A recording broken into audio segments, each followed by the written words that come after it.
కాదు మిత్రమా, 3 సంవత్సరాలైంది, ఇంకా 2 సంవత్సరాలే ఉంది.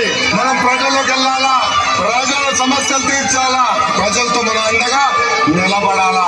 మన ఎన్టీఆర్ దేవుడు, మన చంద్రన్న రాముడు.